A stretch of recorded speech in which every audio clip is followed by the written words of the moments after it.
Hey, what's up mga idol? Magandang araw at kumusta kayo?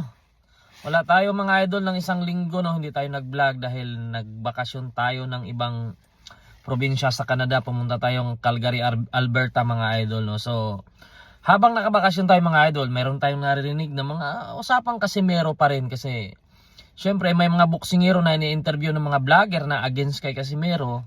At alam naman natin yung kung sino yon, si Kamao TV.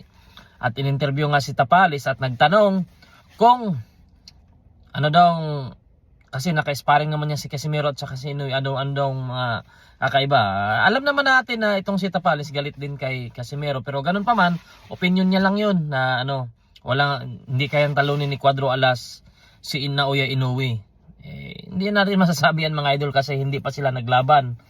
Hindi katulad niya, naglaban na sila, talagang talo siya, hindi talaga siya mananalo kay Inoue. Pero si Casimero, masyadong, kumbaga hindi maganda sabihin na hindi mananalo kasi hindi pa naman sila naglaban.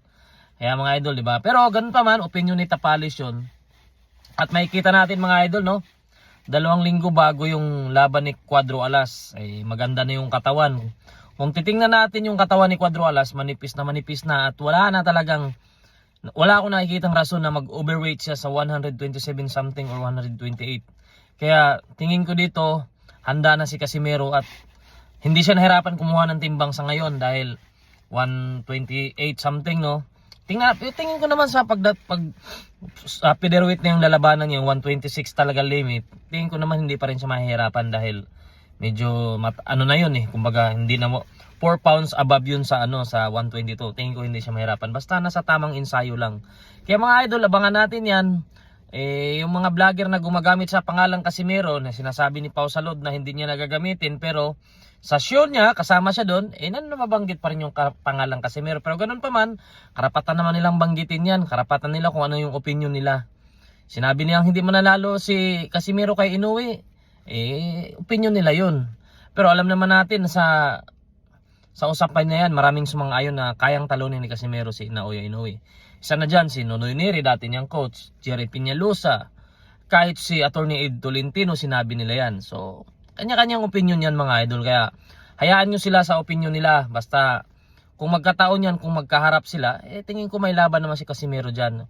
Kung magkaharap sila mga idol, no? So, hopefully magkaharap sila sa featherweight division at doon natin makikita kung hindi ba talaga kaya ni Casimero kasi malabo.